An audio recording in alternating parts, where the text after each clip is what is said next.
ali. Ó, falei que hoje estava animado. Próximo assunto, Corinthians, ele ainda vai voltar. Memphis Depay tá lesionado, mas aqui, ó, Copa do Brasil, Brasileirão, confrontos que o Corinthians tem pela frente. Gente, vamos falar então com a Denise Tomás Bastos, que vai atualizar a situação do Memphis no departamento médico e também no escritório ali, no contrato. Fala com a gente, Denise, seja bem-vinda. Tudo bem, Jodar? Boa tarde pra você, pra todo mundo ligado no Globo Esporte. Todo mundo quer saber, né, quando o Memphis joga. Já são 51 dias sem o atacante do Corinthians em campo. É o maior período, viu, dessa sexta lesão, desde que ele chegou no Corinthians. Hoje, treinou de manhã, perguntei se foi um treino sem restrição e a resposta foi que ele segue em transição. E vai ser avaliado diariamente para saber se joga ou não quinta-feira contra o Barra pelo jogo de volta da Copa do Brasil. Lembrando que no primeiro jogo o Corinthians venceu lá em Santa Catarina por 1-0, então vencendo esse jogo, tem uma leve vantagem, né, 1 gol de diferença, pode carimbar o passaporte aí para as oitavas de final da Copa do Brasil, que é o atual campeão. Claro que Memphis Depay quer voltar a jogar, faltam 6 jogos no Corinthians para pausa para a Copa do Mundo e ele, obviamente, quer estar na seleção holandesa. O contrato dele, Jodar, se encerra dia 20 de junho e o Corinthians ainda busca uma empresa para poder fechar uma parceria para manter o jogador no Corinthians, viu, Jodar? Obrigado, Denise. Ufa, só notícia, só notícia. Vamos dar uma respirada agora com ela. Rainha do carisma, a Chay, que estava no Big Brother e foi em busca do sonho de conhecer Yuri Alberto. Vamos assistir aqui. Tô nervosa. Meu Deus do céu, que sonho. Gratidão. Fala, Yuri. Tá.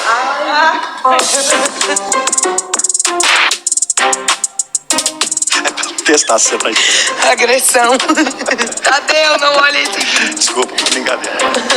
Mas ele vai sair ali. Vai.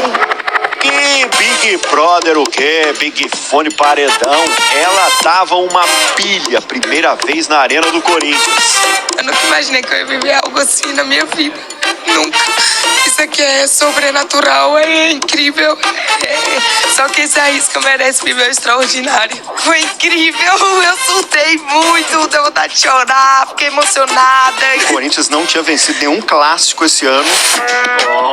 É a Chay, minha filha. É vai Corinthians, tu viu? Eu sou muito pé quente, E prometeram o encontro dela com o Yuri Alberto. Ah, ele é perfeito. Ele ou Edilson Capetinha, que é mais bonito? Ah, pelo amor de Deus, né? O Yuri. Então prepare-se que daqui a pouquinho o Yuri diz que ele tá na massagem, aquela coisa de jogador e tal. Mas... Meu Deus.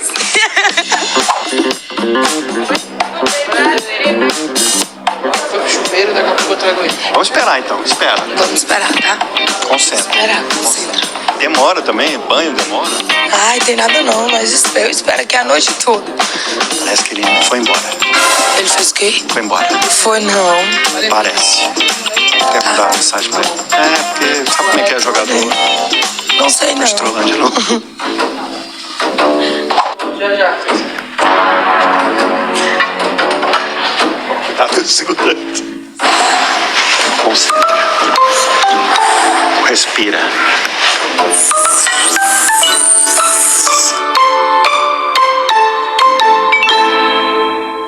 Gratidão, ó, antes... Tem que comer grama e tem que jogar todos os jogos e nunca pode estar triste. Não é assim que funciona o nosso corpo humano, né? Ele muitas vezes entra num desequilíbrio químico no cérebro, isso é ciência, e a gente acorda um dia sem querer sair da cama mesmo com milhões na conta, isso acontece. Então, o que eu quero dizer com isso? O André Pirlo, né, tinha uma frase que futebol se joga com a cabeça, os pés são apenas instrumentos, porque são seres humanos ali, cara, e me parece muito claro que o Rodrigo Garro estava enfrentando um período de desconfiança em si próprio e talvez até do clube, no antigo treinador, nas pessoas à sua volta em relação ao seu futebol. Bastou um cara chegar e tudo mudar. Eu ainda me impressiono como o futebol do Rodrigo Garro, não é que ele ressurgiu, ele simplesmente, cara, num passe de mágica, voltou a ser o principal jogador do time. Inacreditável. Mas o Majestoso ainda tem rescaldos em relação à arbitragem. A CBF exibiu o áudio do VAR naquele diálogo sempre edificante do VAR com o árbitro de campo sobre uma suposta mão no saco. Um gestual de saco. É quando o Daronco comunica com a cabine. Estão falando aqui de um gestual de saco aí. Aí os caras vão lá, caçam. Tem realmente. Mas eu vou pedir para você olhar dentro da subjetividade do lance, que eu reconheci no primeiro momento como subjetivo. Talvez até dentro da subjetividade o VAR nem devesse entrar, tá? Mas olhando as imagens, aí me desculpa, né? Uma imagem muito clara de uma... como direi, é difícil analisar esse tipo de coisa, viu, rapaziada? Um gestual que não é comum, que não é aceitável para crianças, para mulheres, enfim, eu acho que o futebol, você pode ter outras maneiras de comemorar, de provocar, e como o próprio Corinthians foi punido, porque não se fala em toque obsceno, né? Se fala em gesto obsceno. Então não precisa tocar, precisa segurar, né? Não precisa fazer algo mais explícito do que aquilo. Enfim, a CBF concordou com o Daronco, olha só, pela subjetividade do lance, pelo fato dele não ter expulsado o jogador do São Paulo.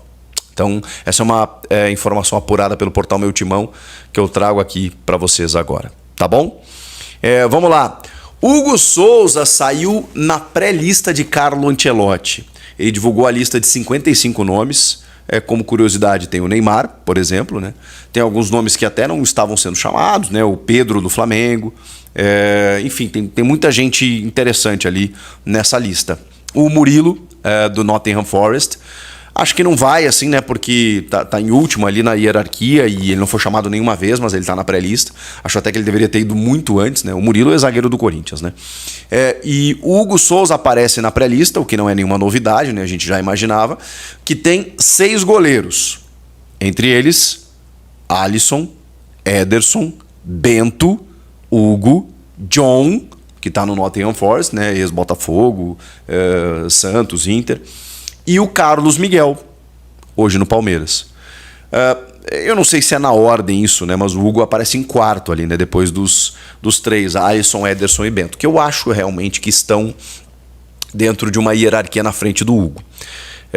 Minha opção pessoal é de levar o Hugo entre os 3.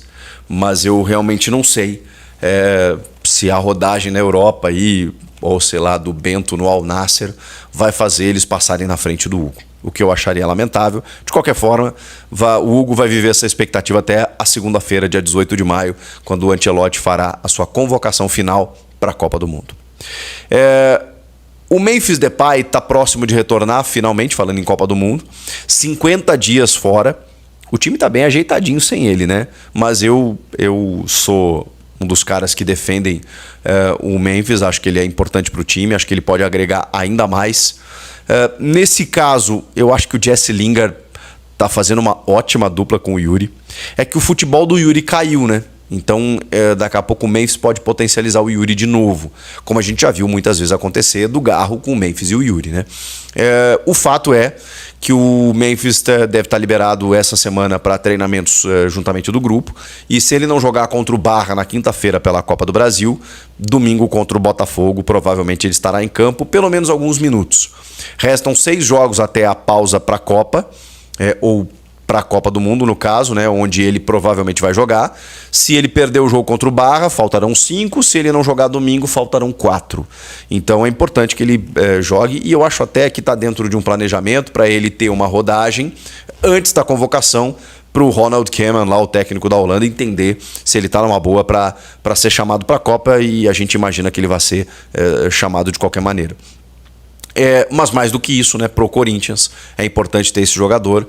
Se o Lingard tá jogando muito bem e tal, você tem um Memphis ali no banco de reservas, né, por uma questão física, evidentemente, para entrar no segundo tempo, para revezar alguns jogos com o Lingard, eu acho que é fundamental. Esqueçam essa de onde vai jogar. Tem muito jogo, muito jogo para ele jogar e revezar com o Lingard, com o Yuri, enfim, com todo mundo ali, tá bom? Nos próximos dias a gente vai ter novidades a respeito do Memphis Depay. E O último assunto desse vídeo é uma entrevista concedida por Adenor Bach Otiti ao GE, ao Globoesporte.com, no quadro Abre Aspas, né? Onde eles fazem uma entrevista mais ampla, mais complexa, de personagens da bola. E o Tite, ele falou muito sobre a seleção brasileira e tudo mais, as Copas de 18, 22... a sua saída da seleção, e nessa última parte que eles divulgaram tem mais a ver com Cruzeiro e Flamengo, esse período mais recente do Tite. E ele pediu publicamente desculpas ao torcedor do Corinthians, e ao Corinthians especificamente, né, ao clube também, pelas recusas que o Tite acabou dando nas procuras que o clube fez a ele, especialmente em 2023. Quando ele não queria trabalhar, segundo ele, mas acabou depois aceitando a proposta do Flamengo, ainda em 23, para 2024. Né? Ele disse que só trabalharia em 2024. Só que o Flamengo ficou sem técnico no final de 23, chamou e ele aceitou, quando ele disse que não queria trabalhar aquele ano. Pouco antes, o Corinthians fez uma proposta e ele recusou, pelo momento conturbado do clube, aquela coisa toda, mas segundo ele, porque ele estava negociando com o West Ham da Premier League, que ele estava fazendo curso de inglês, os caras estavam estudando o clube, estava quase tudo certo e acabou não fechando. Mas ele se arrependeu e disse que se ele pudesse rebobinar a fita, ele voltava e aceitaria o Corinthians por toda... Fala, fiel torcida. O Corinthians está movimentando os bastidores do mercado da bola e pode pintar reforço de peso vindo aí. O nome da vez é Robinho Júnior. Isso mesmo. Segundo informações do jornalista Antônio J.R., o clube paulista já iniciou negociações e vê com bons olhos a chegada do atleta para a sequência da temporada. A diretoria entende que o elenco precisa de mais qualidade e profundidade e acredita que o jogador tem características que se encaixam perfeitamente no estilo de jogo do técnico Fernando Diniz, que é conhecido por valorizar atletas com habilidade, intensidade e capacidade de construção ofensiva. E por isso o nome de Robinho Júnior ganhou força internamente. A comissão técnica já teria dado o aval para a contratação e enxerga nele um jogador que pode chegar para assumir protagonismo, não apenas compondo o elenco, mas brigando diretamente por uma vaga entre os titulares, elevando o nível técnico da equipe e trazendo novas alternativas táticas, algo que tem sido muito cobrado pela torcida, principalmente em jogos decisivos onde o time precisa de criatividade e poder de decisão.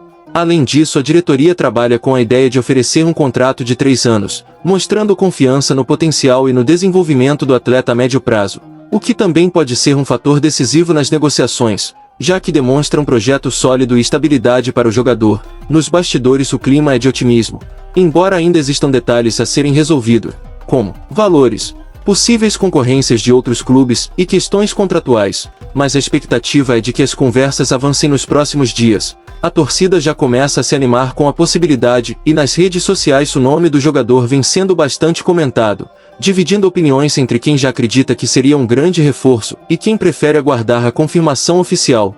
O fato é que o Corinthians segue ativo no mercado e mostra que não está satisfeito apenas em competir, mas quer brigar por títulos e fortalecer o elenco para encarar as competições com mais força. Agora resta aguardar os próximos capítulos dessa negociação que promete movimentar ainda mais o cenário do futebol brasileiro. Então, fiel torcida, fica ligado aqui para não perder nenhuma novidade. Deixa sua opinião nos comentários sobre essa possível contratação e compartilha esse conteúdo com outros corintianos, porque a qualquer momento pode pintar novidade no timão.